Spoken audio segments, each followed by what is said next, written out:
దేవుని నామానికి మరొకసారి మహిమ కలుగును గాక. కూడి వచ్చిన మీ అందరికీ ప్రత్యేకమైన వందనాలు తెలియజేస్తున్నాను. ఉదయకాల సమయంలో మనం ధ్యానం చేసుకున్నట్లుగా మరొకసారి దేవుని వాక్యంలో నుండి మత్తయి సువార్త 8వ అధ్యాయం మొదటి 4 వచనాలు. ఆయన కొండ మీద నుండి దిగి వచ్చినప్పుడు బహుజన సమూహములు ఆయనను వెంబడించెను. ఇదిగో కుష్ఠరోగి ఆయనకు మ్రొక్కి, ప్రభువా, నీకు ఇష్టమైతే నన్ను శుద్ధినిగా చేయగలవనెను. అందుకు ఆయన చేయి చాపి వారిని ముట్టి, నాకు ఇష్టమే, నీవు శుద్ధుడు కమ్మని చెప్పగా తక్షణమే వాని కుష్ఠరోగము శుద్ధి ఆయను. అప్పుడు యేసు, ఎవరితోనూ ఏమీ చెప్పకము, కానీ నీవు వెళ్ళి వారికి సాక్షార్థమై నీ దేహమును యాజకునికి కనపరుచుకొనుము, మోషే నియమించిన కానుక సమర్పించమని వానితో చెప్పెను. దేవుడి మాటలను దీవించును గాక. చదవబడిన వాక్య భాగంలో నుండి ఏకుజామున కుష్ఠరోగిని గురించి, ఆయనకున్న లక్షణాల గురించి, ఎటువంటి లక్షణాలు కలిగి ఉన్నారో ఒక 5 విషయాలు ఉదయకాల సమయంలో మనం ఆలోచన చేసాం. మొట్టమొదటిది విశ్వాసం కలిగిన వాడని, విశ్వాసంతో దేవుని దగ్గరికి వచ్చిన వాడని మనం ఆలోచన చేశాము.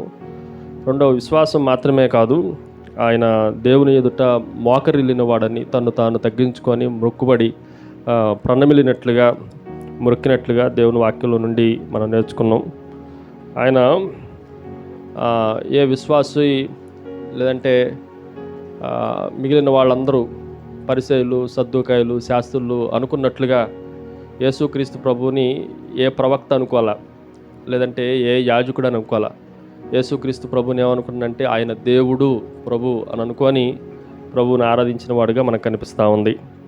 4వది, ఆయన గళమెత్తి ఆయన చెప్పిన మాట ఏంటంటే, నీకు ఇష్టమైతే, నా చిత్తం కాదు, నా ఇష్టం కాదు, నీకు ఇష్టమైతే, నీ చిత్తమైతే, నీకు చేతనైతే అనకుండా నీకు ఇష్టమైతే, నీ చిత్తమైతే నన్ను శుద్ధినిగా చేయము అన్న మాటలు ఉదయకాల సమయంలో ఒక 5 విషయాలు దేవుని వాక్యంలో నుండి నేర్చుకోవటానికి ప్రభు కృపను అనుగ్రహించారు. ఈ మధ్యాహ్న కాల సమయంలో దేవుని వాక్యంలో నుండి అదే భాగంలో నుండి కుష్ఠరోగి పట్ల మన ప్రభు అయిన యేసుక్రీస్తు కలిగి ఉన్న ఒక 5 అద్భుతమైన విషయాలు మీకు జ్ఞాపకం చేస్తాను. ఉదయకాల సమయంలో రోగిని గురించి మనం ఆలోచన చేసాం. ఇప్పుడు ఈ ఉదయకాల సమయంలో ప్రభువుని గురించి మనం ఒక 5 విషయాలు జాగ్రత్తగా నేర్చుకుందాండి. మన ప్రభువు ఎలాంటి వాడు అని జాగ్రత్తగా ఆలోచన చేస్తే 3వ వచనంలో, ఆ తర్వాత 4వ వచనంలో, 2 వచనాల్లో అద్భుతమైన మాటలు రాయబడ్డాయి. సో ఈ సమయం ఉంటే కొన్ని మాటలు ఈ ఉదయకాల సమయంలో జాగ్రత్తగా మనం ఆలోచన చేద్దండి. ఇక్కడ రాయబడిన మాట మార్కు సువార్తలో రాయబడిన మాట. ఒకసారి మార్కు సువార్త 1వ అధ్యాయంలో నుండి ఆయన మనల్ని ముట్టే ముందు, ఆయన మన దగ్గరకు వచ్చే ముందు ఆయన కలిగి ఉన్న మాటని మీకు జ్ఞాపకం చేస్తాను. మార్కు సువార్త 1వ అధ్యాయం 43వ వచనం. మార్కు సువార్త క్షమించండి, 1వ అధ్యాయం 41వ వచనం. ఆయనను వేడుకొనగానే మొట్టమొదటిది ఆయన చేసిన పని ఏంటంటే, ఆయన కనికరపడి. అందరూ చెప్పండి, ఏం చేశాడు ఆయన? కనికరపడి. సో జీసస్ క్రైస్ట్, నేను ఈ ఉదయకాల సమయంలో ఒక 5 Cలు చెప్తాను. మార్నింగ్ ఏం చెప్పాను? ఎల్లలు చెప్పిను. గత రాత్రి ఏం చెప్పిను? 4 Sలు చెప్పిను. ఈ ఉదయకాల సమయంలో ఇప్పుడు మనం దేవుని వాక్యాన్ని జాగ్రత్తగా ఆలోచన చేస్తే Cలు. సో క్రైస్ట్, మొట్టమొదటిది ఇట్ ఈజ్ ఎ కంపాషన్. దేవుడు ఎలాంటి వాడంటే కనికరపడేవాడు. మన పరిస్థితిని చూసి కనికరపడినవాడు. ఈ కుష్ఠరోగిని చూసి ప్రభువు కనికర పడకపోతే, ఈరోజు కొంచెం జాగ్రత్తగా దేవుని మాటలు విందండి. మన పరిస్థితిని చూసి కనికర పడేవాడు ఒక్కడు కూడా ఉన్నాడు. ఒక్కడు కూడా ప్రపంచంలో ఎవడు మన పరిస్థితిని చూసి కనికర పడేవాళ్ళు కనిపించరు. ఈ కుష్ఠరోగిని చూస్తే, ఉదాహరణకి మనం ఈ కుష్ఠరోగి గురించే, మిగిలిన వాళ్ళందరి స్టోరీలు నేను చెప్పడానికి టైం సరిపోదు. ఈ కుష్ఠరోగి గురించే ఆలోచన చేద్దాం. కుష్ఠరోగికి కుటుంబం ఉందనుకుందాం. కుష్ఠరోగికి ఏముంది చెప్పండి? కుటుంబం ఉంది, భార్య ఉంది, ఒక పిల్లోడు, 2 పిల్లలు ఉన్నారనుకున్నాం. సో ఆ 3 భార్య, 2 పిల్లలు, ఈయన మీద ప్రేమ ఉంది, ఎంతో పిల్లలు కన్నారు, ఎంతో కాపురమైంది, వివాహమైంది. కానీ కుష్ఠరోగం రావటంతోనే ఏం చేయాలి? సమాజానికి భయపడాలి, ఈ రోగం మాకు అంటుకుంటుందో అని భయపడాలి.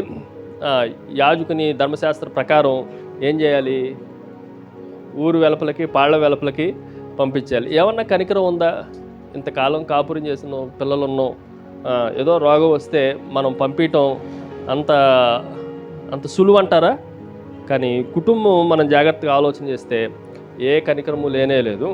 పోనీ దేవుని సేవకులుగా, దేవుని మందిరంలో ఉన్న యాజకులు కానీ, దేవుని మందిరంలో ఉన్న లేవీలను కానీ మనం అడిగితే, అయ్యా యాజకులారా, లేవీలారా, మీరు అందరినీ ప్రేమించాలి కదా. ఇప్పుడు మనం అయ్యగారులు ఉన్నారు, పాస్టర్ గారులు ఉన్నారు, అందరినీ ప్రేమించాలి, అందరికీ కట్లు కట్టాలి, అందరినీ కుష్ఠరోగుల్ని మదర్ తెరీసాలాగా మనం చూసుకోవాలి.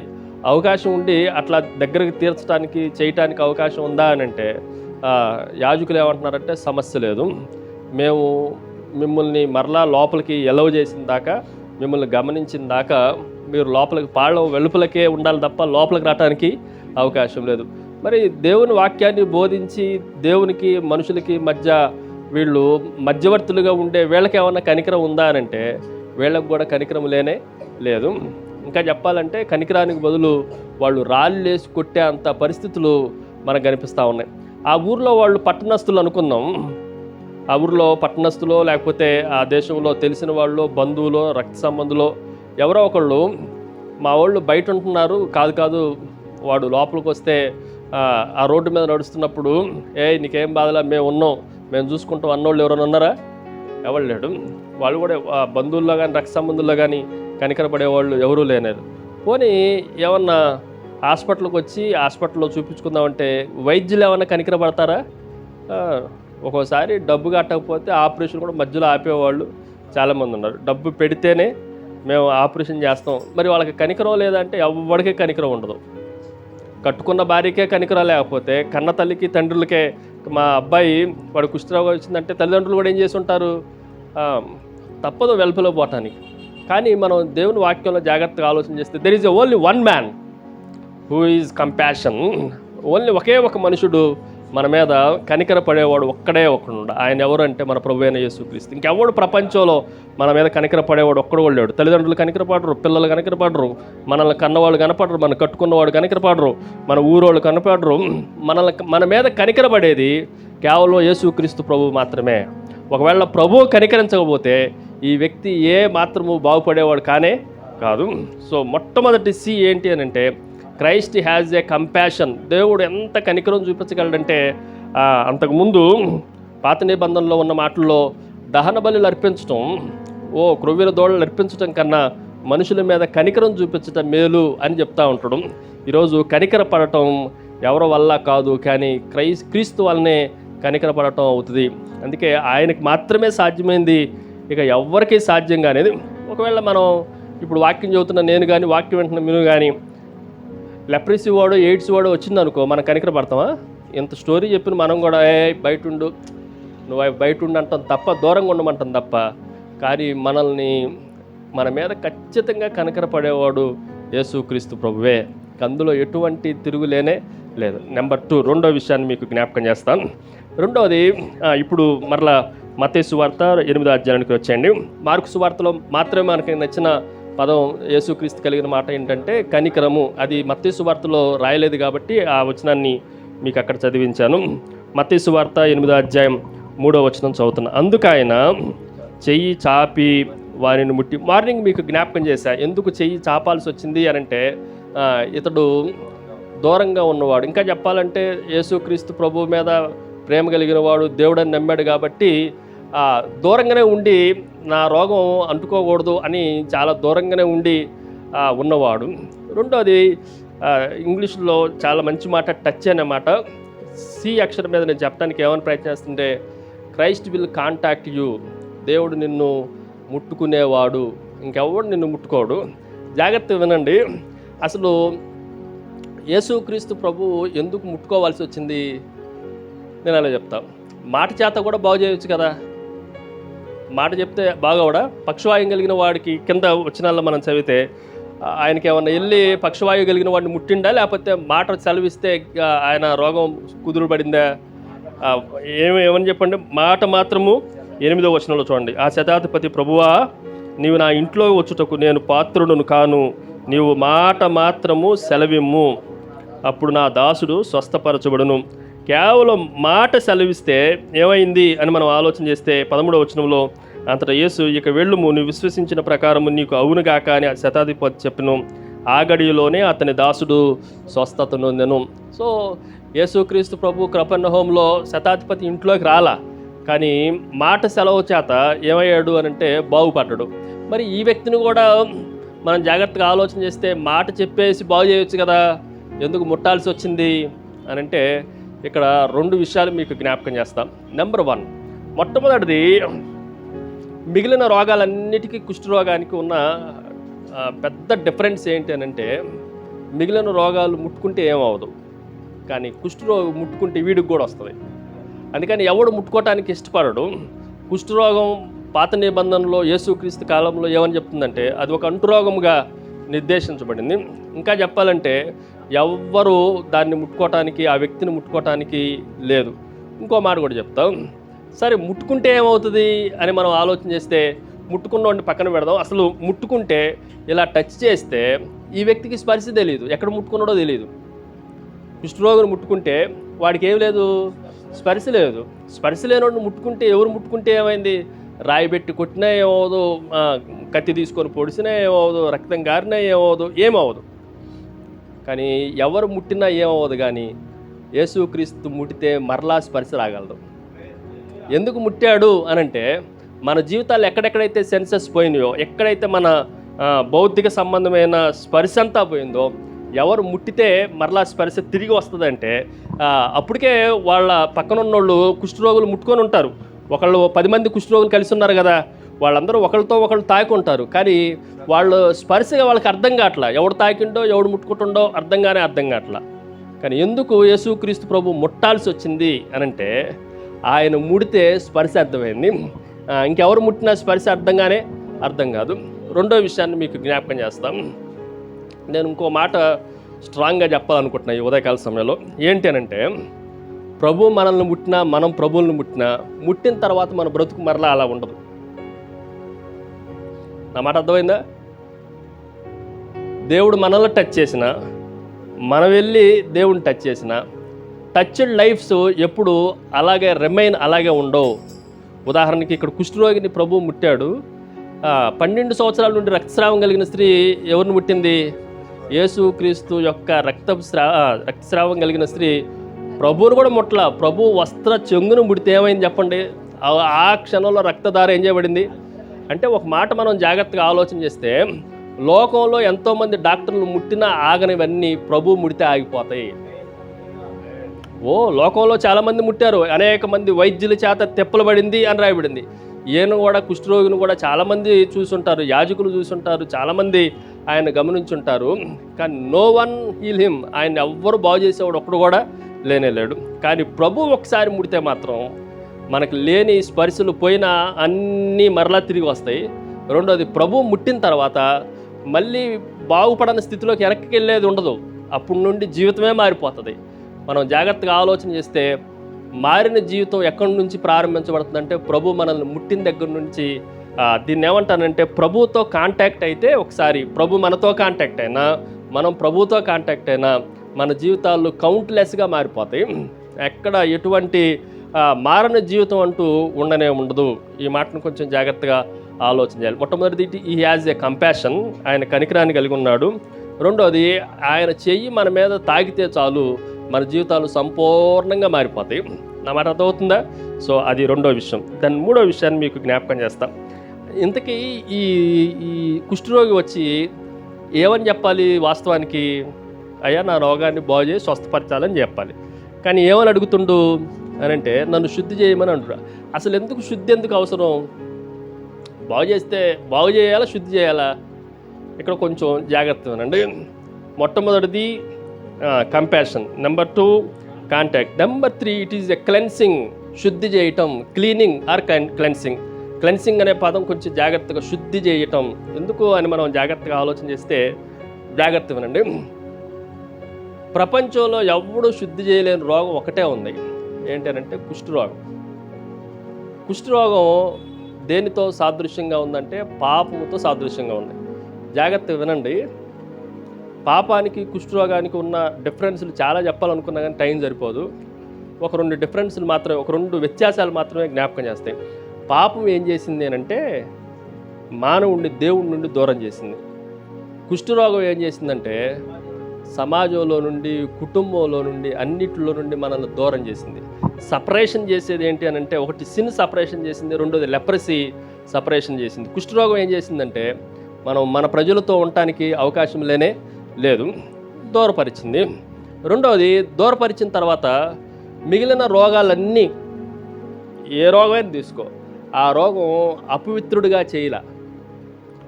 జ్వరం వచ్చింది, జ్వరం వచ్చినప్పుడు పేతురు అత్త ఇంట్లోనే ఉందా, ఇంట్లో నుంచి బయటపడేశారా చెప్పండి? ఒకవేళ అత్తను బయటపడేస్తే ఇంకో రకంగా ఉండేది. ఏమయ్యేదంటే కూతురు కూడా పోయేది. దేవుడికి స్తోత్రం. మాకు జాన్ గారు అని ఒక అయ్యగారు ఉండేవాడు. ఆయన చనిపోయారు, పెద్ద సేవకుడు. ఆయన చెప్పిన మాట ఏంటంటే, యేసుక్రీస్తు ప్రభు మన ఇంటికి రావాలంటే ఏముండాలంటే మనం పెళ్ళి అవ్వాలి, అత్త ఉండాలి, అత్తకు జ్వరం రావాలి, అప్పుడు యేసుక్రీస్తు ప్రభు మన ఇంటికి వస్తారు. అలా అని మీరు అత్తలకి జ్వరం రావాలని ప్రార్థనలు చేయొద్దు. ఆయన చెప్పిన మాట అంటే, ప్రభు మన ఇంట్లోకి రావాలంటే ఎవరు ఉండాలంట? అత్త ఉండాలి. అత్త కూడా ఉంటే కుదరదు, అత్తకేమి ఉండాలి? ఏదో ఒక జబ్బు ఉండాలి, రోగం ఉంటే కానీ యేసుక్రీస్తు ప్రభు మన ఇంటికి రాన్నాడు. ఇక్కడ మనం జాగ్రత్తగా ఆలోచన చేస్తే అత్త ఎక్కడుంది? ఇంట్లోనే ఉంది. ఇప్పుడు ఆ కింద 2వ సంఘటనలో శతాధిపతి దాసుడు, వాడు సర్వెంట్, పనివాడు, వాడు కూడా ఎక్కడ ఉన్నాడంటే ఇంట్లోనే ఉండు. అయ్యా నువ్వు నా ఇంట్లో రావటానికి నేను పాత్రుడిని కాదు, ఆయన కూడా ఇంట్లోనే ఉండు. కానీ కుష్ఠరోగిని ఎక్కడ ఉంచారు అని అంటే, ఎందుకు అని అంటే మిగిలిన రోగాలన్నీ, పక్షవాతమే కానీ, జ్వరమే కానీ, చంద్రరోగమే కానీ, గుడ్డివాడే కానీ, కుంటివాడే కానీ, ఏ రోగం అపవిత్రతను తీసుకురాల. కానీ ఈ రోగం ఏం చేసిందంటే అపవిత్రతను తీసుకొని వచ్చింది. సో అపవిత్రతని బాగు చేయటం చాలా ప్రాముఖ్యమైంది. వీడికి స్వస్థపరచడం కన్నా కూడా అసలు వీడు ఏమనుకుంటుందంటే, అసలు నన్ను ఎవడు మాట్లాడటం, నాతో ఎవడు నా దగ్గర రావట్లా, లేచిన దగ్గర నుండి బయటికి వెళ్ళాలంటే నేను అపవిత్రుడిని అని గట్టిగా అరవాలి. నేనేం చేసుకున్నానో నాకు తెలియదు, కానీ ఎందుకు వచ్చింది ఈ రోగం తెలియదు, కానీ నోరు తెలిసి ఏం చెప్పాలంటే నేను అపవిత్రుడిని అని చెప్పాలి. కానీ ప్రభు చేసిన గొప్ప కార్యం ఏంటంటే ఏం చేసింది చెప్పండి? ముట్టడంతోనే ఆయన స్వస్థపరచడం మాత్రమే కాదు, ఏమైపోయిందంటే శుద్ధి చేయబడిండు. ఇప్పుడు అపవిత్రుడు కాస్త ఏమైపోయింది చెప్పండి? పవిత్రుడైండు. ఎందుకు నన్ను శుద్ధి చేయమని కేకలు పెట్టాడు అని అంటే, ఇంకొక మాట కూడా మీకు జ్ఞాపకం చేస్తా. ప్రపంచంలో ఎవడైనా సరే వచ్చి కుష్ఠరోగిని ముట్టుకుంటే వాడు పవిత్రుడైన వాడు కూడా అపవిత్రుడవుతాడు. కానీ there is a only man, యేసుక్రీస్తు ప్రభు ఒక్కడే. ఈయన ఎట్టి పరిస్థితుల్లో అపవిత్రుడిగా మారడు. కావాలంటే ఈయన పవిత్రతే వాడిలోకి వచ్చి వాడు పవిత్రుడిగా మారతాడు తప్ప, వాడు కుష్ఠరోగం ప్రభు మీదకి వచ్చి ప్రభు కుష్ఠరోగిగా లేదంటే అపవిత్రుడిగా మారటానికి అవకాశం లేదు. అందుకని ఏమని చెప్తుందంటే, నన్ను క్లెన్స్ చేయి, నువ్వు కడుగు, శుభ్రపరచు, శుద్ధి చేయి, నువ్వు కడిగితేనే, నువ్వు శుద్ధి చేస్తేనే నేను ఉండగలను అన్న మాటను మనం జాగ్రత్తగా ఆలోచన చేయాలి. యేసుక్రీస్తు ప్రభు ఏమని చెప్తుందంటే, అవును నాకు ఇష్టమే, నువ్వు శుద్ధుడు కమ్మని చెప్పగా తక్షణమే వాని కుష్ఠరోగము శుద్ధి ఆయను. ఆ మాట జాగ్రత్తగా చూస్తే శుద్ధి ఆయను, శుద్ధి చేయబడిన వాడు. సో సంపూర్ణంగా ఇంకా ఏ మానవుడైనా సరే కుష్ఠరోగిన ముట్టుకుంటే ఏమవుతాడంటే వీడు కూడా అపవిత్రుడు అవుతాడు. కానీ యేసుక్రీస్తు ప్రభుని మనం జాగ్రత్తగా ఆలోచన చేస్తే ఈయన ఎలాంటి వాడంటే శుద్ధి పొందేవాడు, అనేకుల్ని శుద్ధిగా చేసేవాడు. నేను పరిశుద్ధుడు కనుక మీరును పరిశుద్ధులుగా ఉండు. ప్రభువుని టచ్ అయిన వాళ్ళందరూ ప్రభువుతో టచ్ చేయబడిన జీవితాలన్నీ పరిశుద్ధంగానే మార్చబడి. ఈ విషయాలు మనం కొంచెం జాగ్రత్తగా ఆలోచన చేయాలి. ఎన్ని మాటలైనాయండి? ఎన్నో కన్నీకి ఆయన్ని కానిండి అంటావు, మా అనో కన్నా తొందరగా కానిండి అంటాడు. జాగ్రత్తగా ఉండండి. మొదటిది ఏంటి? కంపాషన్. ఆయన చూపించిన కనికరం ప్రపంచంలో ఎవరు చూపించరు. నాకు తెలుసు, నా జీవితంలో నాకు బాగా నచ్చిన పదం అది. ఎందుకంటే నేను పుట్టుకతోనే గుండె జబ్బుతో పుట్టా. మా నందిగాం ఏరియాలో ఒక ఆయన, అప్పటికి నేను 89లో ఆపరేషన్ చేసే ఆయనకు ఒక ఆయన పెద్ద పోస్ట్లో ఉన్నాడు, హోమ్ మినిస్టర్ స్థాయిలో ఉండు. ఆయన దగ్గర తీసుకెళ్ళి మా నాన్న ఎన్నిసార్లు ఆయన కాళ్ళ మీద పడ్డా, చిన్న కనికరం కూడా చూపించను. ఎన్నోసార్లు ఈ షర్ట్ అంతా తీసేసి ఎన్నోసార్లు ఫోటోలు తీసుకున్నారు, పేపర్లకు ఇచ్చారు, కానీ ఒక్క కనికరం రూపాయి కూడా ఏమి కనికరం. కానీ ప్రభు కనికరం చూపించాడు. ఓ 10 అడుగులు నడవలేని వాడిని ఇప్పుడు అన్ని చోట్ల నడిపిస్తుండు. ప్రభు కనికరం చూపించేవాడు. రెండోది, ఆయన ఎలాంటి వాడంటే ఆయన ముడితే మన జీవితాలు ఏమైపోతాయి చెప్పండి, సంపూర్ణంగా మారిపోతాయి. ఎవడు ముట్టినా ఆ స్పర్శ మారనే మారుతుంది. ఏ డాక్టర్ ముట్టుకున్నా ఏమాత్రము మారనే మారదు. కానీ ప్రభు ముట్టుకోవటంతో ఏమైపోయిందనంటే నన్ను ముట్టుకున్నాడు అనే వాడికి సెన్స్ వచ్చేసింది, వాడి స్పర్శ అంతా కనిపిస్తూ ఉంది. దాని మూడవది, ఆయన ఎలాంటి వాడు అని అంటే ఆయన ముట్టుకుంటే చాలు అపవిత్రుడు ఏమైపోయింది చెప్పండి, పరిశుద్ధుడు అయిపోయాడు, శుద్ధుడు అయిపోయాడు, మరలా తిరిగి కడవగబడిన వాడుగా మనకు కనిపిస్తూ ఉన్నాడు. ఇంకొక మాట ఇక్కడ మీకు జ్ఞాపకం చేస్తా, ఇది సేవకులకు చెప్పే మాట, జాగ్రత్తగా ఉండండి. లేదంటే విశ్వాసులు కూడా ఉన్నారు కాబట్టి చెప్తున్న మాట. చాలా సందర్భాల్లో మనం ప్రభువులాగా ఉండాలి. మీకు 2 ఉదాహరణలు 3 ఉదాహరణలు చెప్తా. చాలామంది ఎలా ఉంటారంటే ఏలీషా ప్రవక్తలాగా, ఏలియా ప్రవక్తలాగా ఉంటారు. నయమాను కుష్ఠరోగంతో వచ్చినప్పుడు అయ్యగారు లోపల ఉండి ఏం చెప్పిండు, నేను బయటకు వచ్చేదంటే వెళ్ళేసి నదిలో చెప్పండి ఎన్నిసార్లు మునగండి, 7 సార్లు మునిగితే నీకు ఎట్లా వస్తుంది పసిపిల్లలు. ఈ అయ్యగారు ఏమన్నా వచ్చిండా, వాడేమని ఎక్స్పెక్ట్ చేసాడు వచ్చాడంటే నయమాను నా మీద ఏమైనా చేతులు ఉంచుతారేమో, నన్ను ఏమైనా టచ్ చేస్తాం. మనం జాగ్రత్తగా ఎందుకు చెయ్యి ఆడేస్తారనే మాట అంటే, కుష్ఠరోగం ఉన్న ఆయనకి ఈయన ఎవరు భార్య టచ్ చేసినా, పిల్లలు టచ్ చేసినా, ఎవరు టచ్ చేసినా ఈయనకి స్పర్శ లేదు. కానీ మన ప్రభు అయిన యేసుక్రీస్తు పలానా చోటకి వెళ్ళి నువ్వు కడుక్కో అనలా, దగ్గర తీసుకుని ముట్టిండు. ప్రవక్త పరిచర్యకి ప్రభు పరిచర్యకి చాలా డిఫరెన్స్ ఉంది. మనం ఎవరు పరిచర్య చేయాలంటే ప్రభు పరిచర్య చేయాలి. మనం దేనికి భయపడాల్సిన అవసరం లేదు. కొత్త నిబంధనలో సంఘ జీవితంలో ఉన్న మనం ప్రవక్తలాగా ఇల్లు అక్కడ గడుక్కో ఇక్కడ గడుక్కో ఆ డాక్టర్ చూపించుకొని మనకి అందరి డాక్టర్ల ఫోన్ నెంబర్లన్నీ మనం పెట్టుకొని వాడిని గలవు వీడిని గలవు అని చెప్పొద్దు. నేను డాక్టర్ని అయినా కూడా నేను చెప్పేదంటే ప్రభు మనల్ని దర్శించగలడు. మనం ముట్టకపోతే ఎవరు ముడతారండి విశ్వాసాన్ని? మనం టచ్ చేయకపోతే ఎవరు టచ్ చేస్తారు? వస్తే వచ్చింది రోగం అంటే మదర్ తెరీసా అంత ప్రపంచవ్యాప్తంగా పొందింది అనంటే, ఒకసారి ఇట్లాగే మా దాంట్లో పెద్ద మీటింగ్ జరుగుతుందండి, పిల్లలకి భోజనం పెట్టాలి అరంటే ఒక ఆయన చెయ్యి చాపమ్మా అన్నాడంట. చెయ్యి చాపితే గాండ్రిచ్చి ఉమ్మేసిందంట చెయ్యి మీద. ఆమె ఆ గాండ్రిచ్చిని ఉమ్మినేట పట్టుకొని దేవుడికి స్తోత్రం, దీంతో నేను బతుకుతాను వెళ్ళిపోయింది. ఏం ఒక్క మాట కూడా మాట్లాడాలి. అందుకే ప్రపంచంలో ఆమెకు మించిన తల్లి లేదు అని చెప్పబడతా ఉంది. కలకత్తాలో పశ్చిమ బెంగాల్లో, వెస్ట్ బెంగాల్లో ఆమె గురించి 2 మాటలు చెప్పాలంటే, ప్రతి ఫ్లైట్లో ఒక సీట్ ఆమెకు ఫ్రీగా ఉండేది.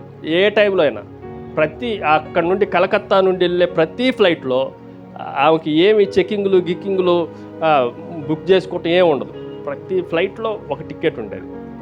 రోజు ఎందుకు అని మనం ఆలోచన చేస్తే, ప్రభు కనికరం చూపించినట్లుగా ఆమె కనికరం చూపించింది. ప్రభు ముట్టుకున్నట్లుగా ఆమె కూడా ముట్టుకుంది. ప్రభు శుద్ధి చేసినట్లుగా ఆమె కూడా అక్కడ ఎంత దుర్వాసన వస్తుందంటే అంత దుర్వాసన వస్తుంది, ఎవడు భరించలేడు. ఎప్పుడైనా కుష్ఠరోగుల హాస్పిటల్ దగ్గరికి వెళ్ళండి, లెప్రసీ హాస్పిటల్ దగ్గరికి వెళ్తే, మమ్మల్ని మెడికల్ కాలేజీలో ఉన్నప్పుడు నెలలో 2 సార్లు తీసుకెళ్ళావు. అక్కడికి లోపలికి వెళ్ళి బయటకు వస్తే ఎంత కంపో, లోపల నుంచి భయంకరమైన వామిటింగ్ సెన్సేషన్ వచ్చేది. అంత భయంకరమైన పరిస్థితుల్లో ప్రభు ముడతా ఉన్నాడు, శుద్ధి చేస్తూ ఉన్నాడు. సో మన పరిచర్య ప్రవక్తల పరిచర్య కాదు. ఎవరితో ఎలా చేయాలి చెప్పండి? ప్రభు పరిచర్య చేయాలి. ఇంకా ఎక్కువ మాటలు చెప్పడానికి అవకాశం లేదు. దాని 4వ వచనంలోనికి రండి.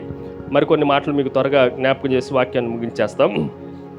4వ వచనంలో, శుద్ధి అయిపోయిన తర్వాత అప్పుడు యేసు, ఎవరితోనూ ఏమీ చెప్పకు సుమి, నీవు వెళ్ళి వారికి సాక్షార్థమై నీ దేహమును యాజకుని కనపరుచుకొని మోషే నియమించిన కారుక సమర్పించమని వానితో చెప్పాను. యేసుక్రీస్తు ప్రభువును అడిగితే ప్రభు ఏం చెప్తున్నానంటే, ధర్మశాస్త్రానికి విలువిస్తుండు ప్రభు. ఇక్కడ ఎవరికి ధర్మశాస్త్రాన్ని కొట్టేయటం కాదు, ధర్మశాస్త్రానికి ఏం చేస్తాను చెప్పండి? నువ్వు మోషే చెప్పినట్టుగా మోషే ధర్మశాస్త్రంలో ఏం చెప్పిందో దానికి విలువిస్తుండు.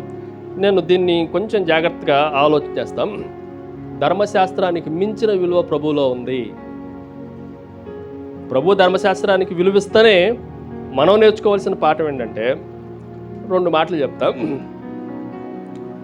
మోషేని నియమించిన యాజకుడు ఒక ఆయన. ఈ యాజకుడు ఏదో ఒక యాజకుడు అనుకుందాం. ఉదాహరణకి యేసుక్రీస్తు ప్రభు టైంలో ఉన్న యాజకుల పేర్లలో అన్నానో కైపానో లేకపోతే అంటే జకరియానో ఎవరో ఒక యాజకుడుగా పనిచేస్తుంది అనుకుందాం. రెండో వైపున మన ప్రభు అయిన యేసుక్రీస్తు అనే యాజకుడు.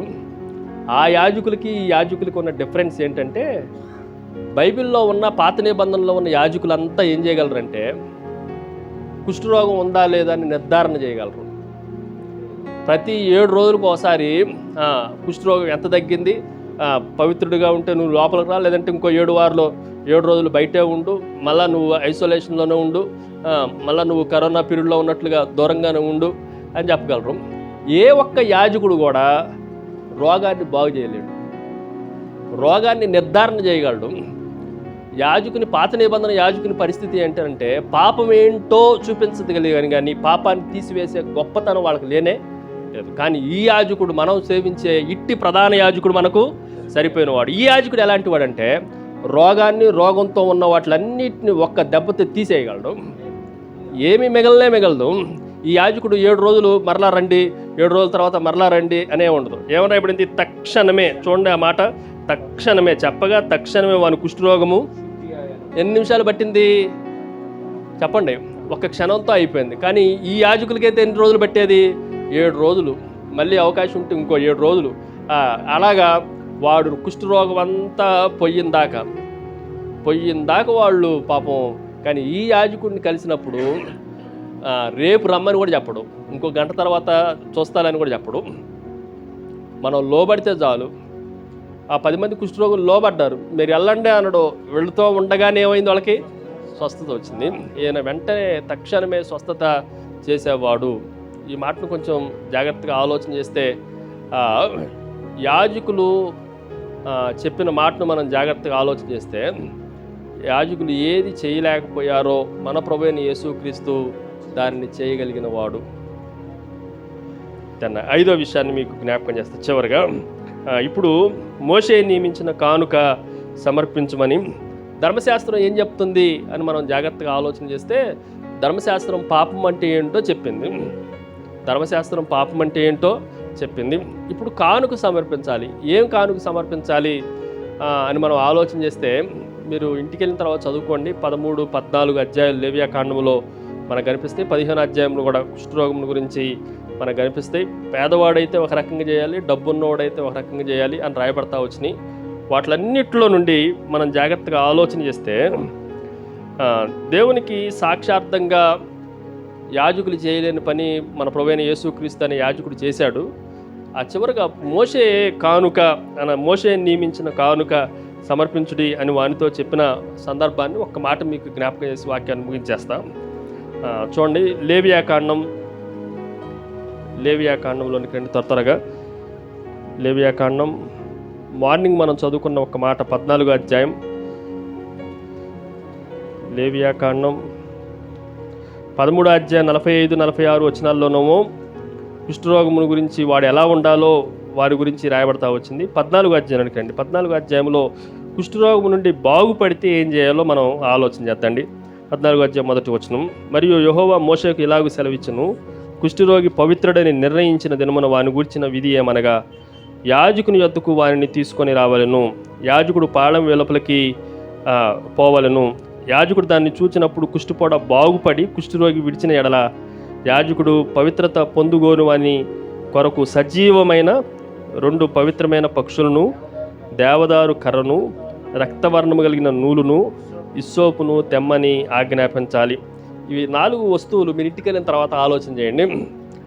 ఇవి తీసుకురావాలి. కానుక ఏం తీసుకురావాలి? వాళ్ళు ఏమేమి తీసుకురావాలి చెప్పండి? సజీవమైన 2 పవిత్ర పక్షులు, అంటే పక్షుల్లో నుంచి 2. తర్వాత రెండోది దేవదారు వృక్షం, దాని కర్ర తీసుకురావాలి. దాని 3వది రక్తవర్ణపు గల నూలు, అంటే రక్తవర్ణం అంటే ఎర్ర నూలు, అంతే, రెడ్డిష్ కలరు. తర్వాత 4వది ఇస్సోపు. వీటి 4ని తీసుకురావాలి. ఇవి 4 దేనికి సాదృశ్యం అంటే ప్రభువుకే సాదృశ్యం. దేనికి సాదృశ్యం చెప్పండి? ప్రభువుకి సాదృశ్యం. ఇంకొక మాట మీకు జ్ఞాపకం చేస్తాను. ఒకవేళ వాడు ఎక్కువ డబ్బు లేని వాడు అయితే ఏం చేయాలి అన్న మాటలు కూడా తర్వాత వచనాల్లో రాయబడతా వచ్చినాయి. వాటిని మీరు ఇంటికి వెళ్ళిన తర్వాత చదవండి. సుమారుగా 14 అధ్యాయం మొత్తం ఈ మాటలు మనకు కనిపిస్తూ ఉంటాయి. మోషే ధర్మశాస్త్రం బాగుపడిన తర్వాత ఏం చేయాలి అని మనకి జ్ఞాపకం చేస్తూ ఉంది. ఇక్కడ కొంచెం ఒక రెండు విషయాలు మీకు జ్ఞాపకం చేసి వాక్యాన్ని ముగించేస్తా. చాలామంది దేవుడు చెప్పినట్లు బాగుపడుతున్నారు, కానీ బాగుపడిన తర్వాత కృతజ్ఞత లేని వాళ్ళు చాలామంది ఉన్నారు. అంతేనా? 10 మంది బాగుపడితే ఎంతమంది వచ్చారు? ఒకడే వచ్చిండు. మరి ఆ 90 ఎక్కడ నేను అడిగినప్పుడు వాళ్ళు 9 మంది ఏమన్నా కృతజ్ఞత ఉందా? చెప్పండి, కృతజ్ఞత ఉందా? ఇంకా చెప్పాలంటే యాజకునికి ఒకడు వచ్చాడు. ఎవరి దగ్గరకు వచ్చాడు? ప్రభు దగ్గరకు వచ్చాడు. అసలు ప్రభు ఎక్కడ పొమ్మన్నాడు? యాజకుడి దగ్గర పొమ్మన్నాడు. యాజకుడికి ఎక్కడికి రావాలి? బాగుపడిన యాజకుడు ఎక్కడికి రావాలి? వెలుపలకు రావాలి, పాళ్ళ వెలుపలకు రావాలి. రోగి పవిత్రపరచబడిన తర్వాత ప్రభు యాజకుడి దగ్గర రావటం కాదు, యాజకుడు ఎక్కడికి వెళ్ళాలి? వెలుపలకు వెళ్ళాలి. ఇక్కడ కొంచెం జాగ్రత్తగా రండి. ఆ ఒక్క రోగి, ఆ ఒక్క వాడు, ఇక్కడ ఉన్న ఈ లెప్రసీ ఉన్న ఈ మనిషి ఏం గుర్తించారంటే యేసుక్రీస్తు ప్రభువే యాజకుడని గుర్తించారు. యేసు ప్రభు దగ్గరకు వచ్చి మోషే సమర్పించిన కానుకని, ఇంకా చెప్పాలంటే ఈ కానుక తీసుకొని వచ్చిన తర్వాత ఎన్ని రోజులు ఉండాలని రాయబడిందో చూడండి. ఒక మాట చదివేస్తున్నాను జాగ్రత్తగా. 6వ వచనంలో, సజీవమైన పక్షిని, ఆ దావదారు కర్రను, రక్తవర్ణముల నూలును, సోపును తీసుకొని పారు నీటిపైన చంపిన పక్షి రక్తములో వాటిని సజీవమైన పక్షిని ముంచి కుష్టు విషయములో పవిత్రత పొందగోరు వారి మీద 7 మార్లు ప్రోక్షించి వాడు పవిత్రుడని నిర్ణయించి సజీవమైన పక్షిని ఎగిరిపోవునట్లు దానిని వదిలివేయవలను. కనిపించిందండి? 8వ వచనం. అప్పుడు పవిత్రత పొందగోరు వాడు తన బట్టలు ఉదుక్కొని తన రోమమంతటిని క్షౌరం చేసుకొని నీళ్లతో స్నానం చేసి పవిత్రుడు. తర్వాత వాడు పాళ్ళ వెలుపలకు వచ్చి తన గుడారములో వెలుపల, చెప్పండి, వెలుపల 7 దినములు నివసింపవలను. హలో, ఎన్ని దినాలు నివసించాలి? ఎవరు వీడు? కుష్ఠరోగి కాదు, ఆల్రెడీ బాగుపడినోడు ఎన్ని రోజులు? మళ్ళీ ఎక్కడ పోవాలాడు? చెప్పండి, ఎక్కడ పోవాలి? వెనక్కి పోవాలి, పాళ్ళ వెలుపలుగా పోవాలి. మళ్ళీ ఎక్కడి నుంచి అయితే బాగుపడిండో అక్కడ బాగుపడాలి. కానీ ఈ రోగి ఏం చేసిందో తెలుసా? ఎప్పుడైతే యేసుక్రీస్తు అనే యాజకుడి దగ్గరకు వచ్చిండో ఊర్లో పోయి విస్తారంగా ప్రకటిస్తుంటాం. 7 రోజులు లోపల ఉండరా అంటే 7 రోజులు లోపల వస్తే ఫ్యామిలీ వాళ్ళు ఒప్పుకోరు, యాజకుడు ఒప్పుకోడు. అందుకని 7 రోజులు వెలపల ఎక్కడో పాళ్ళలో పోయి నేను పవిత్రపరిచిన నాకు కృతజ్ఞత అని అరవట్ల. ఊరు లోపలికి వచ్చి నన్ను బాగు చేసిన ప్రభు అని ప్రకటించడం ప్రారంభించిండు. ఈరోజు కృతజ్ఞత ఉన్నోడు సాక్ష్యం చెప్తాడు, కృతజ్ఞత ఉన్నోడు వాక్యాన్ని ప్రకటిస్తాడు. ఎవరన్నా ఒక డాక్టర్ గారు మంచిగా చూసి రోగం పోయిందనుకోండి, ప్రతిసారి ఎప్పుడన్నా మనకి పక్కనోడు కూడా రోగం వస్తే ఏం చెబుతాం? పలానా డాక్టర్ దగ్గరికి వెళ్ళండి అని చెప్తాం. ఆ జ్ఞానం బాగానే ఉంది, కానీ ప్రభు బాగు చేస్తే మాత్రం ఎవరికన్నా బాగోకపోతే ప్రభు గురించి సాక్ష్యం చెప్పడం మాత్రం సంఘానికి రావట్లేదు, సంఘ సేవకులకు కూడా రావట్లేదు. ఈరోజు మనం జాగ్రత్తగా మనం ఆలోచన చేస్తే 7 దినాలు తర్వాత 9వ వచనంలో మనం చదివితే 7వ నాడు చూడండి, 7వ నాడు తన రోమంతటి తన తలను, తన గడ్డమును, తన గణమములను క్షౌరం చేసుకొని, తన రోమంతటిని క్షౌరం చేసుకొని బట్టలు ఉతుక్కొని ఎడల నీళ్లతో కడుక్కొని పోతే 8వ దినము నాడు వాడు నిర్దోషమైన 2 మగ గొర్రెపిల్లలను, నిర్దోషమైన 1 ఏడాది ఆడు గొర్రెలను, నైవేద్యమునకు నూనె కలిపిన 3/10వ వంతు గోధుమ పిండిని, 1 అర్ధసేరు నూనెను తీసుకొని రావాలి. ఇన్ని పనులు చేయాలి. ఇన్ని పనులు చేయటానికి ముందు ఈ వ్యక్తి ఎంతో వాక్యాన్ని ప్రకటించండు, ఎంతో సాక్ష్యాన్ని ప్రకటించండు. మనం జాగ్రత్తగా ఆలోచన చేస్తే ప్రభు ఎవరికి చెప్పొద్దు అన్న ప్రభు గురించి అద్భుతమైన కార్యాలు ఈ కుష్ఠరోగి చేయగలుగుతుండు. దీనికి సామర్థ్యాన్ని ఇచ్చింది కూడా ఎవరు అనంటే మన ప్రభు అయిన యేసుక్రీస్తే. ఈ ఉదయకాల సమయంలో జాగ్రత్తగా వినండి. మొట్టమొదటిది, ఆయన ఎలాంటి వాడు అనంటే కనికరపడేవాడు. నెంబర్ 2, ఆయన ఎలాంటి వాడు? మనల్ని ముట్టేవాడు, తాకేవాడు. నెంబర్ 3, ఆయన మనల్ని శుద్ధి చేసేవాడు. నెంబర్ 4, మిగిలిన యాజకుల్లాగా మనల్ని పైన నిర్ధారణ చేసేవాడో లేకపోతే చూసి పరీక్షించేవాడు కాదు, ఆయన మనల్ని బాగు చేసేవాడు. మిగిలిన వాళ్ళంతా పరీక్షించి నువ్వు బయట ఉండాలని చెప్తారు, కానీ ఈయన ఒకసారి పరీక్షిస్తే తక్షణమే రోగం అంతా ఏమైపోతుంది? పోతుంది. ఇంకా రెండో రోజుకు ఉండటానికి కూడా అవకాశం లేదు. వీళ్ళు యాజకులు చూస్తే బాగు చేస్తే ఎన్ని రోజులు ఉండాలి? మళ్ళా 7 రోజులు ఉండాలి. 8వ రోజున ఇవన్నీ తీసుకొని రావాలి. ఫస్ట్ రోజు వచ్చినప్పుడే చాలా తీసుకొని రావాలి. 2 పక్షులు తీసుకొని రావాలి, దేవదారు కర్రను తీసుకొని రావాలి, రెడ్ నూలును తీసుకొని రావాలి, ఇసుసోపును తీసుకొని రావాలి. రెండోసారి 8వ వారం అంటే నెక్స్ట్ ఈరోజు ఆదివారం అయితే మళ్ళీ వచ్చే ఆదివారం ఏం తీసుకురావాలి, 2 గొర్రె పిల్లలు తీసుకురావాలి. ఇంత కాకుంది. కానీ ఈయన బాగు చేసినప్పుడు ఎలా అయిపోయింది చెప్పండి. ఆయన రోగం గురించి మాట్లాడేటప్పుడు కంప్లీట్ శుద్ధి. నా మాట అర్థమవుతుందా? దీన్ని 4వ సి ఏమని రాసుకోవాలంటే ఇట్ ఈజ్ ఏ కంప్లీట్నెస్. ఆయన ఒక్కసారి బాగు చేస్తే 7 రోజులకు ఒకసారి, మళ్ళీ ఇంకో 7 రోజులకు ఒకసారి అని చెప్పడం. ఒకసారి ఇప్పుడు రక్తస్రావం కలిగిన స్త్రీ వెంటనే ఆగిందా, లేకపోతే 12 సంవత్సరాలు కారింది కదా రక్తస్రావం, ఒక 7 రోజులు మరలా కారి, లేదంటే ఒక వారం రోజులు 2 వారాలు రక్తస్రావం అయిన తర్వాత ఆగిందా చెప్పండి? ఒక్కసారే ఎట్ టైము ఒక్కసారి కంప్లీట్గా అయిపోయింది. దేవుడు యేసుక్రీస్తు ప్రభు ఎప్పుడైనా స్వస్థతను అనుగ్రహించినప్పుడు కంప్లీట్గా ఒకసారే అనుగ్రహించేవాడు. ఈ మాటలు మనం కొంచెం జాగ్రత్తగా ఆలోచన చేయండి. ఫైనల్లీ మనం జాగ్రత్తగా ఆలోచన చేస్తే బాగుపరిచిన మనల్ని ఎక్కడ కూర్చోబెడుతున్నాడో ఒక్క మాట మీకు జ్ఞాపకం చేస్తాం. చూడండి, దేవుడు ఇప్పుడు ఈ వచనంలో మనకు కనిపించదు, కానీ కిందకి రండి. 8వ అధ్యాయం మత్తయి సువార్త 8వ అధ్యాయం. ఇప్పుడు ఈ శతాధిపతి యొక్క దాసుడు స్వస్థపరిచినప్పుడు ఆయన చెప్తున్న మాట ఏమని చెప్తుండే, మాట మాత్రము సెలవేమో, అప్పుడు నా దాసుడు స్వస్థపరచబడును, తర్వాత నేను కూడా అధికారం కలిగిన వాడిని అని చెప్పిన తర్వాత యేసుక్రీస్తు మాట్లాడుతున్న మాట చూడండి. 10వ వచనం. యేసు ఈ మాట విని ఆశ్చర్యపడి వెంట వచ్చుచున్న వారిని చూచి, ఇశ్రాయేల్లో ఉన్నారండి ఇక్కడ చూడండి, ఇశ్రాయేలులో ఎవరికైనా నేనంత విశ్వాసం ఉన్నట్టు చూడలేదని నిశ్చయముగా నీతో చెప్పుచున్నాను. అనేకులు తూర్పు నుండి పడమరు నుండి వచ్చి అబ్రహాముతో కూడాను, ఇస్సాకుతో కూడాను, యాకోబుతో కూడాను పరలోకమందు కూర్చుందురు. చాలండి. మనల్ని ఎక్కడ కూర్చోబెట్టేవాడంటే శుద్ధి చేసిన తర్వాత, మనల్ని బాగు చేసిన తర్వాత భూమి మీద కూర్చోబెట్టడానికి కాదు. ఎక్కడ కూర్చోబెట్టగలడు ఆయన? పరలోకంలో కూర్చోబెట్టగలడు. అన్ని దిక్కుల నుంచి, తూర్పు నుంచారండి, పడమరు నుంచారండి, ఏ దిక్కు నుండి. అనేకులు ఉందారా, కొందరని ఉందరా? ఆ వచనంలో చూడండి, 11వ వచనంలో అనేకులు ఎవరితో పాటు కూర్చోబెట్టగలడారంటే, మనకన్నా ముందున్న అబ్రహాముతోను, ఇస్సాకుతోను, యాకోబుతోను వాళ్ళతో పాటు.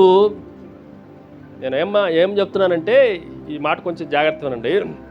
మిమ్మల్ని ప్రోత్సహించడానికి ఒక మాట చెప్పడానికి ఇష్టపడుతున్నా. ఏంటంటే, నీకు గుండె జబ్బు ఉన్నా, నీకు ఎయిడ్స్ ఉన్నా, నీకు కుష్ఠరోగి ఉన్నా, దేవుడు ఈ లోకస్తులు వీడు పెద్ద పాపం చేసిండు అందుకని గుండె జబ్బు వచ్చింది, వీడు పెద్ద పాపం చేసిండు అందుకే వీడికి పక్షవాతం వచ్చింది, వీడు పెద్ద పాపం చేసిండు అందుకే వీడి కుష్ఠరోగం వచ్చింది అని దేవుడు మనల్ని పక్కన పెట్టేవాడు కాదు. నువ్వు కుష్ఠరోగమైనా పక్షవాయు కలిగి నేను ఎక్కడ కూర్చోబెడతాడు సార్? అబ్రహాము ఎక్కడ కూర్చుండో, యాకోబు ఎక్కడ కూర్చుండో, ఇస్సాకు ఎక్కడ కూర్చుండో, అద్భుతమైన దేవుని భక్తులు ఎక్కడ కూర్చున్నారో అక్కడ కూర్చోబెడతారు మనల్ని. ఎక్కడ కూర్చోబెడతారు మనల్ని? రోగులనేసి, కుంటోళ్ళని, కాళ్ళు లేవు, గుడ్డోళ్ళు, చెవిటోళ్ళని ఎక్కడో కూర్చోబెట్టుకో. వాళ్ళకి ఎంత సీట్ ఇచ్చిండో మనలకు కూడా అదే సీట్లో కూర్చోబెట్టగలరు. అది ఈ మధ్యాహ్న కాల సమయంలో చెప్పే మాట ఏంటంటే, దేవుడు మనల్ని ఎలాంటి వాడు అనంటే ఈ విల్ టేక్ కేర్. ఆయన కేర్ చేసేవాడు. ఎంత జాగ్రత్త చేసేవాడు అనంటే, అసలు మనల్ని అబ్రహాంతో కూర్చోబెట్టడం ఏంటి చెప్పండి? మోషేతో మనల్ని కూర్చోబెట్టడం ఏంటి? అసలు ప్రభు పక్కన మనల్ని కూర్చోబెట్టడం ఏంటి? ప్రభుకి ఏ రోగం లేదు, వీళ్ళందరికీ ఏదో ఒక రోగం ఉందనుకుందాం. ఏ రోగము లేని పరిశుద్ధుడైన 33 సంవత్సరాలు ఎక్కడ పాపం అంటని పరిశుద్ధుడైన యేసుక్రీస్తుతో ప్రభుతో పాటు పరలోకంలో మనం కూర్చోటున్నాం. ఏ రోగం ఉన్నా భయపడాల్సిన అవసరం లేదు. మనం ఎవరితో కూర్చోబోతున్నాం? ప్రభుతో కూర్చోబోతున్నాం. కాబట్టి మనం ఆయన టేక్ కేర్ చేస్తే ఇంకేంటండి, రోగం ఉంటే ఏంటి, పోతే ఏంటి? ఇప్పుడు మీకు అర్థమవుతుందా మనం ఎక్కడ కూర్చోబోతున్నాం? ప్రతి చిన్నదానికి తలనొప్పి వచ్చింది కాబట్టి మందిరాన్ని మానేస్తానంటే పరలోకంలో సీట్ ఉండదు. ఎందుకు వచ్చిన గోల?